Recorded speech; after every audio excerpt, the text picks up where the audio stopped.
लेकिन इससे पहले ही अरविंद अपने बेटे सूरज पर हाथ उठा चुके होते हैं। सबके सामने सूरज चुपचाप अपने पिता की मार सह लेता है, मगर अंदर ही अंदर वो पूरी तरह टूट चुका होता है। कमरे में जाकर सूरज फूट फूट कर रोने लगता है। ईशा उसे समझाने की कोशिश करती है, लेकिन सच कहें तो उसे भी कुछ समझ नहीं आता। हाँ, उसके मन में एक हल्का सा शक जरूर जन्म लेने लगता है। वो देखती है कि जब भी अरविंद अपना मोबाइल देखते हैं, घबरा जाते हैं। एक दिन ईशा की नज़र गलती से अरविंद के मोबाइल पर पड़ जाती है और वो डर जाती है, क्योंकि उसमें अनिल का धमकी भरा मैसेज होता है।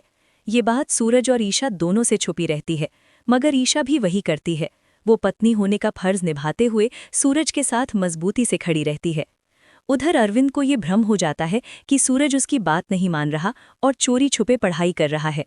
इसी गुस्से और अनिल की साजिश में फंसकर रिया को बचाने के नाम पर अरविंद अपने ही बेटे सूरज को घर से निकाल देता है। ईशा सूरज का साथ देती है तो अरविंद उसे भी घर से निकाल देता है।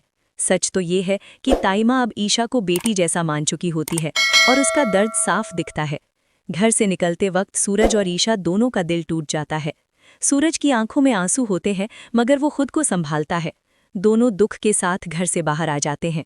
कुछ देर बाद सूरज ईशा से कहता है, पापा ने मुझे मारा, घर से निकाला, लेकिन जरूर उनकी कोई मजबूरी होगी। हमें सच्चाई पता करनी होगी। तभी दोनों फैसला करते हैं कि वे घर छोड़कर कहीं दूर नहीं जाएंगे। वे उसी घर के बाहर एक छोटी सी कपड़े की झोपड़ी बनाकर रहेंगे। वहीं एक दूसरे के सुख दुख बांटते हुए दोनों अपनी आईएएस की पढ़ाई भी नहीं छोड़ते। इधर अरविंद के घर में रिया की हल्दी रस्म शुरू हो जाती है। सूरज और ईशा भी हल्दी में शामिल होने जाते हैं। गेट पर ताइमा उन्हें देखकर बहुत खुश होती है, लेकिन जैसे ही अरविंद आता है वो दोनों को घर में घुसने नहीं देता। निराश होकर सूरज और ईशा वापस अपनी झोपड़ी में लौट आते हैं। तभी सूरज का स्टाइलिश दिमाग काम करता है।